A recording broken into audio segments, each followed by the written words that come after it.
সুপ্রিয় শিক্ষার্থী, আজকে তোমরা বিনাশ এবং সমাবেশের নবম লেকচার দেখবে। আজকের লেকচারে থাকছে সংখ্যা সংক্রান্ত বিনাশের সমস্যা সমাধান। তোমরা জানো বিনাশে সংখ্যা সংক্রান্ত কতগুলো গাণিতিক সমস্যা রয়েছে। আজকের লেকচারে এবং পরবর্তী লেকচারে সংখ্যা সংক্রান্ত যতগুলো গাণিতিক সমস্যা আছে সবগুলো আমরা সমাধান করার চেষ্টা করব।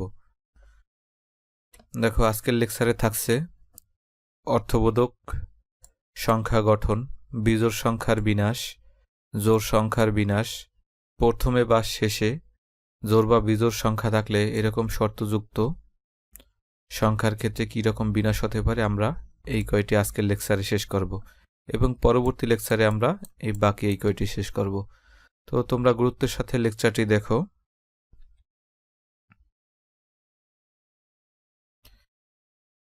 অর্থবোধক সংখ্যা গঠন। তোমরা একটি গাণিতিক সমস্যা দেখতে পাচ্ছ। 0, 1, 2, 3, 4, 5 অঙ্কগুলো একবার ব্যবহার করে কতটি অর্থবোধক 5 অঙ্ক বিশিষ্ট সংখ্যা গঠন করা যায়? তোমরা খেয়াল করো, এখানে মোট অঙ্ক আছে 6টি। অর্থবোধক সংখ্যাগুলো বের করতে বলেছে 5 অঙ্ক বিশিষ্ট। আমরা একটি ঘরের মাধ্যমে বোঝার চেষ্টা করি। আমরা একটি ছক আঁকি, ছকে 5টি ঘর আঁকি, 1, 2, 3, 4, 5। এখন দেখো, এখানে যেহেতু 6টি অঙ্ক আছে এবং 5টি অঙ্ক বিশিষ্ট অর্থবোধক সংখ্যা গঠন করতে বলেছে, তাহলে আমরা এইখানে কয়টি সংখ্যা বসাতে পারি? প্রথম ঘরে দেখো, এখানে 6টির যে কোনো সংখ্যাই এখানে বসতে পারে, তার মানে এখানে হচ্ছে 6। আবার দ্বিতীয় ঘরে বাকি থাকে 5টি, এই 5টির যে কোনো একটি বসাতে পারি 5। যদি আমরা 2টা বসিয়ে থাকি তাহলে তৃতীয় ঘরে বাকি 4টির যে কোনো একটি বসাতে পারি, অর্থাৎ 4। যদি আমরা এখানে 2 বসালাম, বাকি থাকে 3টি, এইখানে আমরা 3টির যে কোনো একটি বসাতে পারি। যদি আমরা এখানে 0 বসিয়ে ফেলেছি তাহলে বাকি থাকে 1 এবং 3, তাহলে শেষ ঘরে এই দুটোর যে কোনো একটি বসবে, তার মানে 2। এখন এইগুলো যদি আমরা গুণ করি, 6 গুণ 5 গুণ 4 গুণ 3 গুণ 2, তাহলে এখানে আসে 720। এই 720টি সংখ্যা গঠন করা যায়, কিন্তু সবগুলো সংখ্যাই কি অর্থবোধক? না, কারণ এইখানে কিন্তু আমরা শূন্য ধরেও হিসাব করেছি।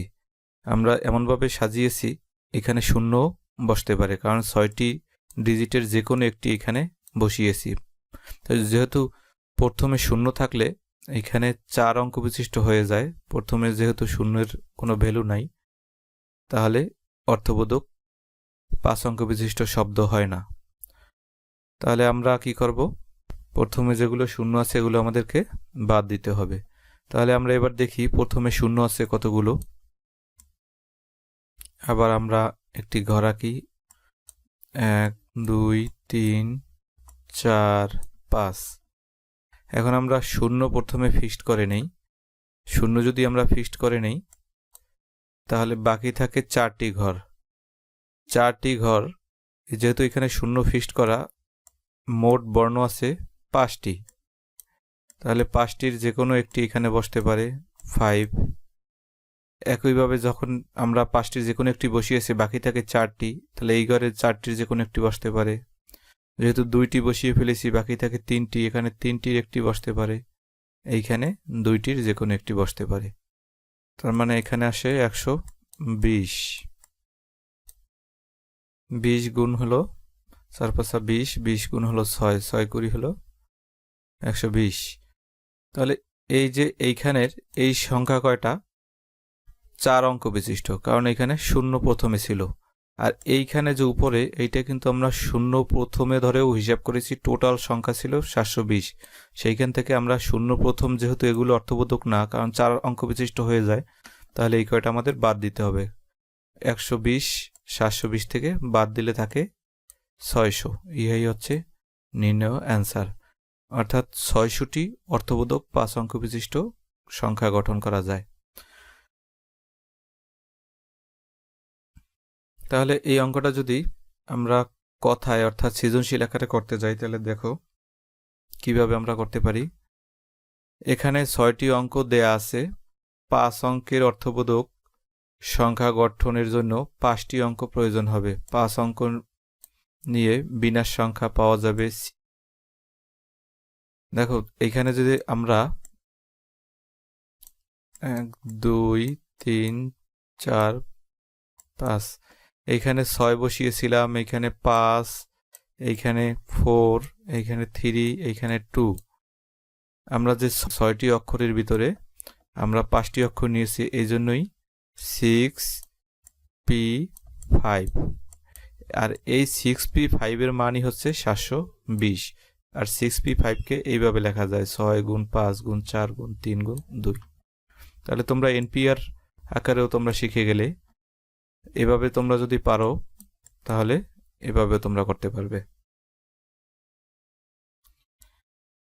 এবারে দেখো কিন্তু এর মধ্যে অনেক বিনাশে শুরুতে শূন্য আছে। এইখানে তো শুরুতে শূন্য ধরে আমরা হিসাব করেছিলাম, আগে দেখিয়েছি। তাহলে শুরুতে শূন্য আছে, ফলে তা অর্থবোধক 5 অঙ্ক বিশিষ্ট সংখ্যা দিবে না। তাহলে যদি 5 অঙ্ক বিশিষ্ট সংখ্যা না দেয় তাহলে শূন্য আছে এরকম কয়টি বিনাশ সংখ্যা হয়? 5p4 অর্থাৎ 120টি। তোমাদেরকে একটু আগেই দেখিয়েছিলাম। আর এই কয়টি যদি আমরা বিয়োগ দেই 720 থেকে, তাহলে এই হচ্ছে নির্ণয় অ্যান্সার। এই অঙ্কটি অন্যভাবেও করা যায়, সরাসরি একটি নিয়মে, যেটাই তোমরা এমসিকিউ নিয়মে আসলে করবে, অথবা নিজেরাও ওইভাবেও করে নিজেদের ভাষায় কথায় লিখে নিতে পারো। দেখো প্রথমে আমাদের করতে হবে 5 অঙ্ক বিশিষ্ট যেহেতু, তাহলে 5টি ঘর নিলাম। এখানে প্রথম ঘরে অবশ্যই শূন্য বসতে পারবে না। তাই শূন্য না বসলে এইখানে মোট অঙ্ক আছে কয়টি? 5টি। তাহলে 5টির যে কোনো একটি বসতে পারে। তাহলে আমরা 5টির যে কোনো একটি বসাই। 5 ধরি আমরা এখানে 3 বসিয়েছি। তাহলে এই দ্বিতীয় ঘরে তো শূন্য বসতে কোনো সমস্যা নাই, কারণ প্রথম ঘরে শূন্য বসলে 4 ডিজিটের হয়ে যায়, কিন্তু দ্বিতীয় ঘরে শূন্য বসলে কোনো সমস্যা হয় না, কারণ 505 আর 050 কিন্তু ভিন্ন জিনিস। এই প্রথমে শূন্য থাকলে ভ্যালু নাই, তাহলে মধ্যে শূন্য বসতে পারবে। যেহেতু আমরা এখানে ধরি প্রথম ঘরে আমরা 3 বসিয়েছি, শূন্য বাদে, শূন্য ছিল না প্রথম ঘরে, কিন্তু দ্বিতীয় ঘরে তো শূন্য থাকবে। যেহেতু আমরা এখানে ধরি 3 বসিয়েছি প্রথম ঘরে, তাহলে বাকি থাকে 3 আর 2 5টা ডিজিট। তাহলে এখানেও 5 হবে, 5টা ডিজিটের যে কোনো ডিজিটটা বসতে পারে। ধরি আমরা এখানে 2 বসিয়ে ফেলেছি, তাহলে বাকি থাকে 1 2 3 4, 4টা ডিজিট। এখানে 4টা ডিজিট বসতে পারে, 4টার যে কোনো একটি বসতে পারে, তাহলে 4। ধরি আমরা এখানে 5 বসিয়েছি, বাকি থাকে 3টি, 1টি 2টি 3টি, 3টির যে কোনো একটি বসতে পারে, এই জন্য 3। ধরি আমরা এখানে শূন্যই বসিয়ে ফেলেছি, তাহলে বাকি থাকে দুটো, 1 এবং 4। এখান থেকে ধরি যে কোনো একটি বসতে পারে, মানে 2, যেহেতু সংখ্যা আছে 2টি। তাহলে আমরা যদি এগুলো সবগুলো গুণ করি, 5 গুণ 5 গুণ 4 গুণ 3 গুণ 2, তাহলে কিন্তু 600 হয়। এখন তোমরা এনপিআর কিভাবে বের করবে? এনপিআর দেখো এইখানে যেহেতু আমরা শূন্য বাদে 5টি নিয়েছি, এই জন্য একটি ঘরে যেহেতু 5টির যে কোনো বর্ণটি বসতে পারে বা যে কোনো অক্ষরটি বসতে পারে, এই জন্য 5p1। 5p1 এর মান হচ্ছে 5। আর বাকি থাকে ঘর 4টি।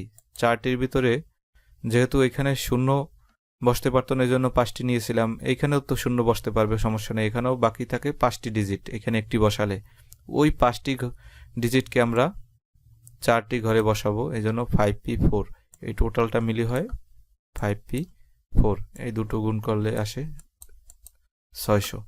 ইহাই নির্ণয় অ্যান্সার। আশা করছি তোমরা বুঝতে পেরেছো।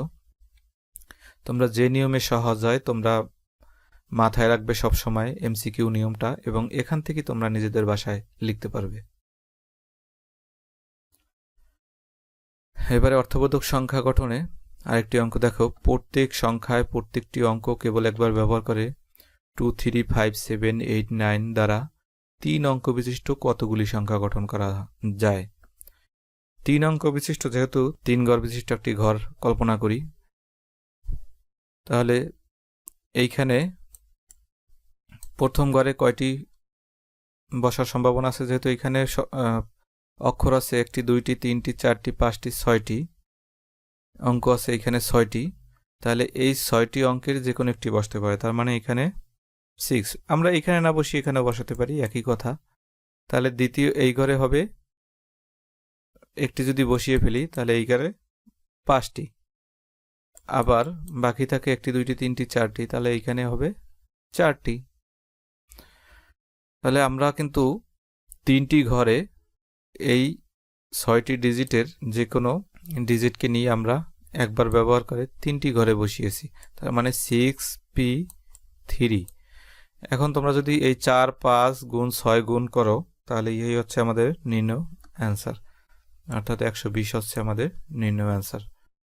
এটা যদি এনপিআর এর সূত্র আকারে লিখতে চাও তাহলে 6p3, কারণ এখানে আছে 6টি, সেখান থেকে আমরা 3টি ঘরে বসিয়েছি। এখন দেখো, তোমরা যদি কথায় সৃজনশীল আকারে লিখতে চাও তাহলে এখানে 6টি অঙ্ক আছে, 6টি অঙ্ক থেকে 3টি অঙ্ক একবার ব্যবহার করে গঠিত সংখ্যা বা বিনাশ সংখ্যা 6p3, এভাবে লিখে তারপর তোমরা ভেঙ্গে ভেঙ্গে এভাবে উত্তর লিখতে পারো। তোমাদের এমসিকিউ কনসেপ্টটা যদি মাথায় থাকে তোমরা নিজের ভাষায় এগুলো লিখতে পারবে। এবার দেখো, প্রত্যেক অঙ্ককে প্রত্যেক সংখ্যায় একবার ব্যবহার করে 0 1 2 5 6 দ্বারা 5 অঙ্ক বিশিষ্ট অর্থপূর্ণ বিজোড় সংখ্যা গঠন করা যায় তা নির্ণয় করো। দেখো, এখানে অঙ্ক আছে মোট 5টি, আর গঠন করতেও বলেছে 5 অঙ্ক বিশিষ্ট বিজোড় সংখ্যা। তাহলে আমরা 5টি ঘর নেই, 5টি ঘর নিয়ে সাথে সাথে আমরা কল্পনা করি যে বিজোড় সংখ্যা কি কি? এখানে 1 এবং 5, তাহলে বিজোড় সংখ্যার নিশ্চয়ই শেষে এই 1 5 থাকতে হবে, কারণ বিজোড় সংখ্যার শেষে তো অবশ্যই জোড় থাকবে না, বিজোড় থাকবে। তাহলে এই দুটির যে কোনো একটি এই ঘরে বসবে। তাহলে আমরা এই ঘরে যে কোনো একটি বসাই, তাহলে দুইটির যে কোনো একটি বসাই, ধরি আমরা 5 বসিয়ে ফেলেছি। তাহলে এই জিনিসটাকে আমরা যেহেতু দুইটির একটি যে কোনো বসিয়েছি, তাহলে আমরা এখানে লিখতে পারি 2p1। 2p1 এর মানে হচ্ছে 2। আবার এই ঘরটা কল্পনা করি, প্রথম ঘরে কিন্তু শূন্য বসবে না, তাহলে কিন্তু 4 অঙ্ক বিশিষ্ট হয়ে যায়। তাহলে যেহেতু শূন্য বসবে না, বাকি থাকে 1টি 2টি 3টি, শূন্য পদে বাকি 3টি, যেহেতু আমরা 5 কল্পনা করেছি এখানে বসিয়েছি, তাহলে 3টি, তাহলে এখানে আমরা 3 লিখতে পারি, কারণ 3টির যে কোনো একটি বসবে। তাহলে 3p1 এটার মান হচ্ছে 3, ধরি আমরা এখানে 6 বসিয়ে ফেলেছি।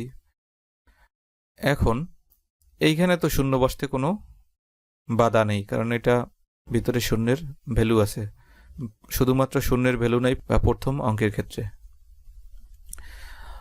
তাহলে দেখো, এইখানে ঘর আছে 3টা, আর এইখানে ডিজিটও আছে 3টা, তাহলে আমরা 3টা ঘরে 3টা অঙ্কই বসাই। তাহলে প্রথম ঘরে 3 বসতে পারবে, এইখানে 2 বসতে পারবে, এইখানে 1 বসতে পারবে। তার মানে এইখানে আমরা এই 3 ঘর মিলিয়ে বলতে পারি 3 ফ্যাক্টোরিয়াল। এখন এই সংখ্যাগুলো যদি আমরা গুণ করি, এই অঙ্কগুলো 3 গুণ 3 গুণ 2 গুণ 1 গুণ 2, তাহলে আমাদের অ্যান্সার আসে 36। এই হচ্ছে আমাদের নির্ণয় অ্যান্সার। আর এইগুলো তো তোমাদেরকে একটু আগে দেখালাম যে এইটা হচ্ছে এই, আর 3 ফ্যাক্টোরিয়াল, এই 3টা মিলে হয় 3 ফ্যাক্টোরিয়াল, আর 3p1 হয় এখানে। এখন তোমরা তো এমসিকিউতে খুব সহজেই পেরে গেলে, কিন্তু এই জিনিসটা তোমরা নিজেদের ভাষায় কিভাবে করবে সৃজনশীল আকারে? তো দেখো, যেহেতু 5 অঙ্ক বিশিষ্ট বিজোড় সংখ্যা গঠন করতে বলা হয়েছে, সেহেতু শেষ স্থান হচ্ছে এইটা, বা পঞ্চম স্থানে, এটা পঞ্চম স্থানও, অথবা এককের ঘরে বিজোড় অঙ্ক বসবে। এটা এককের ঘর, এইটা একক, এটা দশক, এটা শতক, তাহলে এইটা এককের ঘর, যে কোনো একটা উল্লেখ করলেই হবে, শেষ স্থানে বললেই হবে বিজোড় অঙ্ক বসবে। এখন বিজোড় অঙ্ক কয়টি? বিজোড় অঙ্ক হচ্ছে 2টি, তোমরা জানো এখানে বিজোড় অঙ্ক 1 এবং 5। সুতরাং শেষ বা পঞ্চম অবস্থানে বিজোড় সংখ্যা রেখে বিনাশ সংখ্যা 2p1 = 2। এই যে তোমরা সহজে হিসাব করেছিলে, এইটি আমরা নিজের ভাষায় লিখলাম। তো এবারে দেখো, এবারে আমরা নিশ্চয়ই এই প্রথম অংশ হিসাব করব। প্রথম ঘরটা এখানে 3 কিভাবে আসলো সেটা তোমরা জানো, যেহেতু এখানে শূন্য বসে না, বাকি 3টি ডিজিট নিয়ে কাজ করেছি, সেটাই লিখব। আবার প্রথম অবস্থানে বাকি 4টি অঙ্কের মধ্যে 3টি অঙ্ক বসবে। 3টি অঙ্ক কেন বসবে? কারণ প্রথমে শূন্য থাকলে সংখ্যাটি অর্থপূর্ণ 5 অঙ্কের হয় না। যেহেতু 5 অঙ্কের হয় না, শূন্য বসানো যাবে না, তাহলে শূন্য বাদে বাকি থাকে 3টি অক্ষর। তাহলে প্রথম অবস্থানে বা ঘরে শূন্য বাদে বাকি 3টি অঙ্ক নিয়ে বিনাশ সংখ্যা 3p1 3। এই যে 3p1, এইটা হচ্ছে 3। এইবারে বাকি থাকে আর 3টি ঘর, আর এইখানেও টোটাল যেহেতু দুই পাশে 2টি বসিয়ে ফেলেছি, তাহলে থাকে 3টি ঘর 3টি অঙ্ক।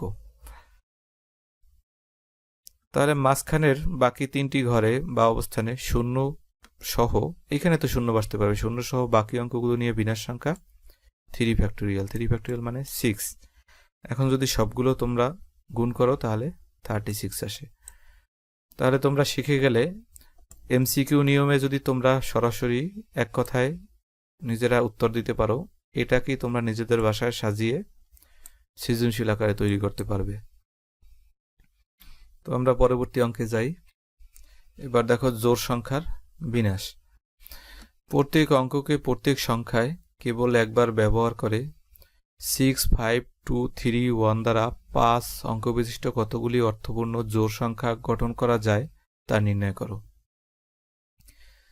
একটি জিনিস খেয়াল করো, এইখানে 1, 2, 3, 4, 5, এখানে ডিজিট আছে 5টি, আর 5 অঙ্ক বিশিষ্টই জোড় সংখ্যা নির্ণয় করতে বলেছে। তো এখানে জোড় সংখ্যার জোড় ডিজিটগুলো হচ্ছে 6, 2, অর্থাৎ 2টি ডিজিট আছে জোড় সংখ্যা। তো আমরা এখন করি, এইখানে নিশ্চয়ই শেষ ঘরে 2টির যে কোনো একটি বসবে জোড়। তাহলে 2p1 মানে হচ্ছে 2 বসালাম। তারপরে দেখো, যেহেতু এখানে কোনো শূন্য ডিজিট নাই, তাহলে যে কোনো ঘরে যে কোনোটি বসতে পারে। এইখানে যেহেতু 2 মানে একটা বসিয়ে ফেলেছি, ধরি আমরা এখানে 6 বা 2 এর 2 বসিয়ে ফেলেছি, তাহলে বাকি থাকে 1, 2, 3, 4, 4টি ঘরে 4টি ডিজিট বসবে। এইখানে 4টির যে কোনো একটি বসতে পারে, তাহলে এইখানে বসবে বাকি 3টির একটি, এইখানে বসবে বাকি 2টির একটি, আর বাকিটি এইখানে বসবে। তার মানে এইখানে আমরা বলতে পারি 4 ফ্যাক্টোরিয়াল, আর এইখানে হচ্ছে 2। এটা যদি আমরা গুণ করি কি রেজাল্ট আসে দেখো, এটা গুণ করলে 48 আসে নির্ণয় অ্যান্সার। তার মানে এই প্রথম 4টি ঘর মিলে আসে 4 ফ্যাক্টোরিয়াল, আর এইখানে যেহেতু জোড় ডিজিট বসবে এখানে আসে 2p1। এটাও তোমরা নিজের ভাষায় ওইভাবে নিজেরা করবে। এখন থেকে পরবর্তী অঙ্কগুলোতে যাই দেখাবো তোমরা নিজেরা কথায় সৃজনশীল আকারে করে নিবে, বাকিগুলো এমসিকিউ আকারে দেখাবো। এবারে আমরা জোড় সংখ্যার বিনাশে আরো একটি অঙ্ক দেখি। প্রত্যেক অঙ্ককে প্রত্যেক সংখ্যায় কেবল একবার ব্যবহার করে 6, 5, 2, 3, 0 দ্বারা 5 অঙ্ক বিশিষ্ট কতগুলি জোড় সংখ্যা গঠন করা যায়। এবারে দেখো, এবারে কিন্তু একটি 0 বসানো হয়েছে এখানে। তো তোমরা কিভাবে করবে? নিশ্চয়ই তোমরা আগের নিয়মে চিন্তা করতেছো। এভাবে 5টি ঘর থাকবে, 1, 2, 3, 4, 5। যেহেতু এখানে জোড় ডিজিট 6, 2, 0, এখানে 3টির যে কোনো একটি বসবে। আর এইখানে তাহলে প্রশ্ন হচ্ছে এখানে কি বসবে। দেখো, 0 কিন্তু জোড় ডিজিট হিসাবে এখানেও থাকতে পারে, আবার বিনাশের ক্ষেত্রে কোনো রকম বিনাশের ঘটনার ক্ষেত্রে এখানেও কিন্তু বসে যেতে পারে। সেক্ষেত্রে 0 কি এখানে বসাবো নাকি এখানে বসাবো, এরকম একটা দ্বৈত ভাব তৈরি হয়। এজন্য যদি জোড় সংখ্যা গঠন করতে দেয়, প্রথমেই আমরা 2টা কেস বিবেচনা করব।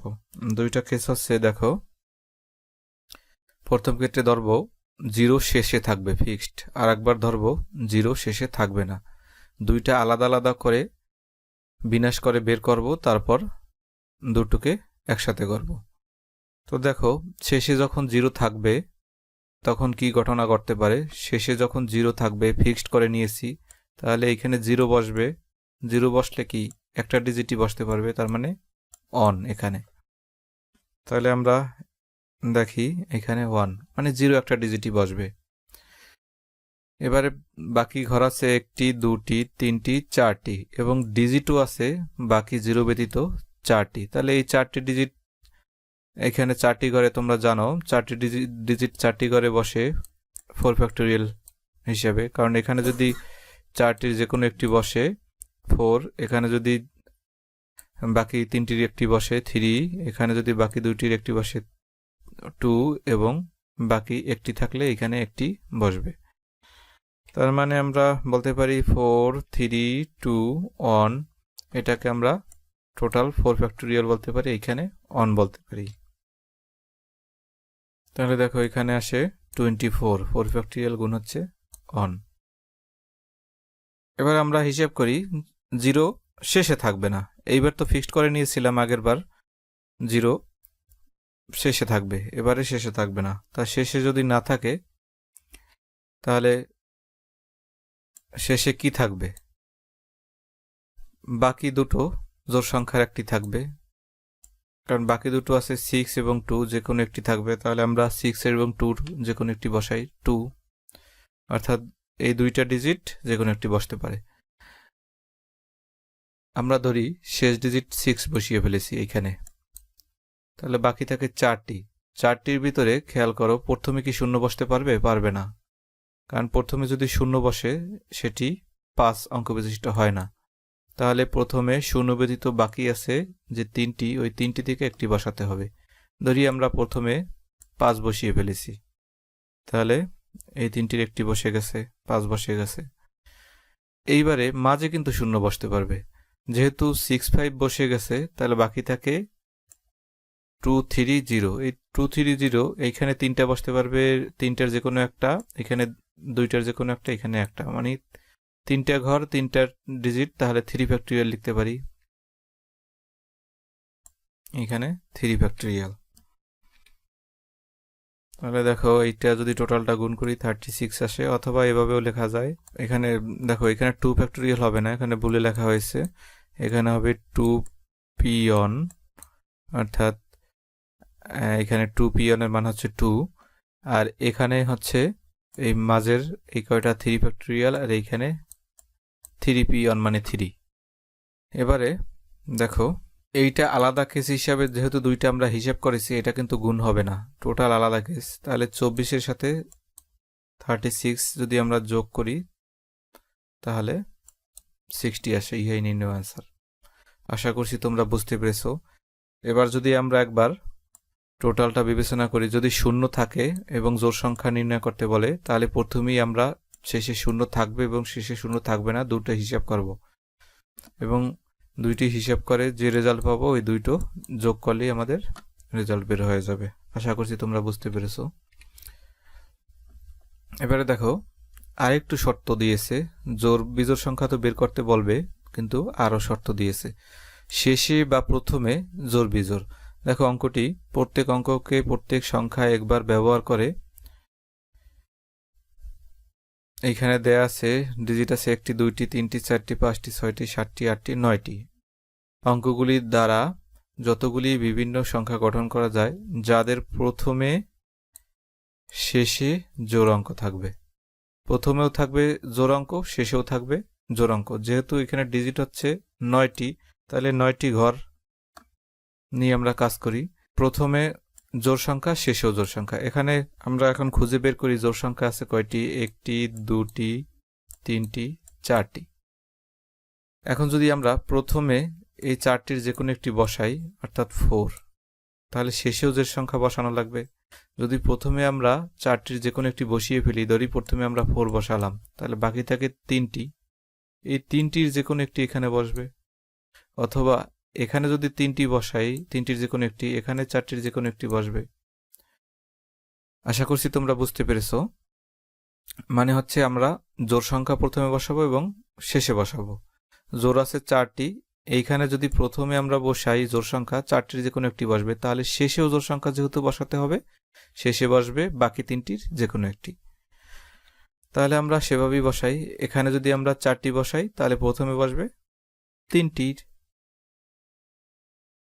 প্রতি ঘরে তো বসবে একটি, মানে ওই 4টি ডিজিট থেকে একটি বসার সম্ভাবনা থাকে, এই জন্য 4। আর এখানে 3টি থেকে একটি যে কোনো বসতে পারে।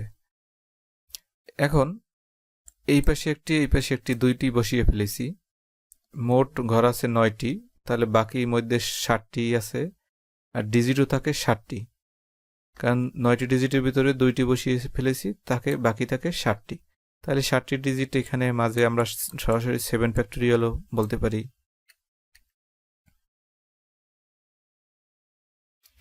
তাহলে এগুলো যদি আমরা গুণ করি 60,480, এই হচ্ছে নির্ণয় অ্যান্সার।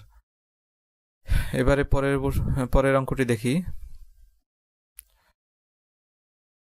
0 1 2 4 5 7 9 অঙ্কগুলো একবার ব্যবহার করে 7 অঙ্কের কতগুলো সংখ্যা তৈরি করা যায় যেন শুরুতে জোড় এবং শেষে বিজোড় বসে। দেখো এবার বলেছে শুরুতে জোড় বসবে এবং শেষে বিজোড়। এখানে অঙ্ক আছে 1টি 2টি 3টি 4টি 5 6 7, এখানে আছেও 7টি, আর 7 অঙ্কেরই সংখ্যা নির্ণয় করতে বলেছে। এখন জোড় আর বিজোড় খুঁজে বের করতে হবে, কয়টি আছে জোড় কয়টি বিজোড়। জোড় ডিজিট আছে 1টি 2টি 3টি, আর বিজোড় আছে 1টি 2টি 3টি 4টি। শুরুতে বসতে পারবে জোড় এবং শেষে বিজোড়, তাহলে আমরা বিজোড়গুলো আগে বসাই শেষে। বিজোড় আছে 4টি, এখানে 4টির তাইলে যে কোনো একটি বসতে পারে, তাহলে এখানে 4। যেহেতু শুরুতে জোড় বসবে, জোড় বসলে 0 কিন্তু বসতে পারবে না, কারণ 0 বসলে এটা 6 ডিজিটের হয়ে যায়। তাহলে 0 বাদে জোড় আছে 1টি 2টি, তাহলে 2টির যে কোনো একটি বসবে, অর্থাৎ এই যে 2 আর 4 এই 2টার যে কোনো একটি বসতে পারবে। তাহলে আমরা টোটাল ডিজিট বসিয়ে ফেলেছি এই 1টি এই 1টি 2টি, এই 2টির ডিজিট যেহেতু বসিয়ে ফেলেছি, এইখানে বিজোড় বসিয়েছি শেষে, আর প্রথমে বসিয়েছি জোড়। তাহলে বাকি আছে 5টি ঘর, আর এইখানে দুটো যেহেতু যদি আমরা প্রথমে জোড় ধরি, প্রথমে বসিয়েছি 4 শেষে 9, তাহলে বাকি থাকে ডিজিট 5টি। 5টি ঘরে 5টি ডিজিট বসবে 5 ফ্যাক্টোরিয়াল হিসেবে। তাহলে আমরা যদি সব গুণ করি, এখানে দেখো সবগুলো গুণ করলে আসে 960। আর তোমরা যদি এইভাবে আলাদা আলাদা হিসাব করো 4p1, আর এইখানে যেহেতু 2টা, যেহেতু শূন্য বসতে পারবে না, 2p1, আর মাঝে আছে 5 ফ্যাক্টোরিয়াল, এই 5 ফ্যাক্টোরিয়াল।